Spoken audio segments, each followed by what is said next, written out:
Brought to you by Agilus Diagnostics. Health test की बात आती है तो मैं भरोसा करता हूँ India largest diagnostics company Agilus diagnostics. खुद को टेस्ट करते रहो।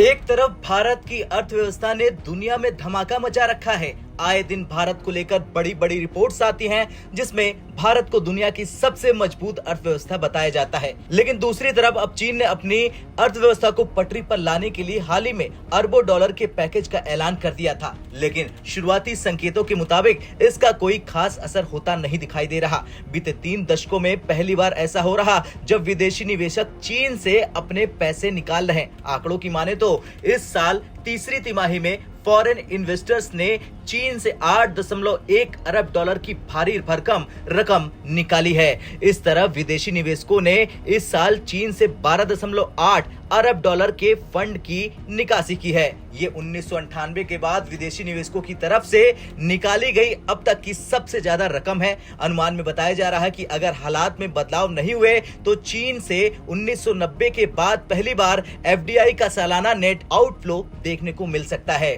दरअसल चीन की अर्थव्यवस्था 2008 के वित्तीय संकट के बाद सबसे बड़ी मंदी का सामना कर रही। अब अमेरिका में डोनाल्ड ट्रंप की वापसी चीन को बेहद भारी पड़ने वाली है। अपने चुनावी भाषणों में ट्रंप ने चीनी माल पर 60% तक इंपोर्ट ड्यूटी लगाने की बात कही थी। अगर ट्रंप अपने इस चुनावी वादे को पूरा करते हैं तो चीन की हालत और पतली हो सकती है। ड्रैगन का डेट टू जीडीपी रेशियो पिछले तिमाही में 366% पहुंच चुका था, यानी चीन की जीडीपी की 1 यूनिट पर 3.66 यूनिट कर्ज का बोझ है। ट्रंप ने अपने पहले कार्यकाल में भी चीनी सामान पर 25% तक इंपोर्ट ड्यूटी लगाई थी। जानकारों का कहना है कि अब राष्ट्रपति के तौर पर ट्रंप के दूसरे कार्यकाल में चीन की मुश्किलें ज्यादा बढ़ सकती है। आईएमएफ ने पहले ही चीन की ग्रोथ रेट अनुमान घटा दी है। आईएमएफ के अनुसार इस साल ड्रैगन की अर्थव्यवस्था 4.8% की दर से बढ़ेगी, जबकि जिनपिंग सरकार ने 5% का ग्रोथ लक्ष्य रखा है, जिसका अगले साल 4.5% रहने का अनुमान है। आशंका यह भी जताई जा रही कि चीन में भी जापान जैसा संकट आ सकता है, जिसमें वो कई दशक से फंसा हुआ है। जापान में 90 के दशक में स्टॉक और प्रॉपर्टी का बबल बस्ट होने से जो ठहराव आया है वो आज तक जारी है। अब दुनिया की फैक्ट्री का दर्जा रखने वाले चीन भी इसी तरह की चुनौतियों का सामना करने को मजबूर है।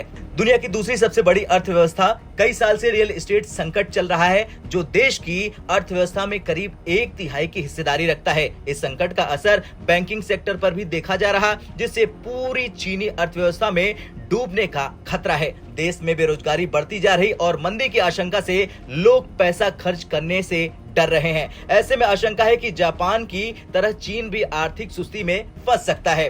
खैर, इस हालात से पार पाने के लिए चीन को कंज्यूमर मांग बढ़ानी होगी। फिलहाल चीन केवल एक्सपोर्ट और निवेश आधारित ग्रोथ पर फोकस कर रहा, जो देश को बाहरी झटकों से रडार पर रखे हुए है। आपका क्या कुछ कहना है इस रिपोर्ट पर? कमेंट कर जरूर बताएं। ब्यूरो रिपोर्ट, भारत तक।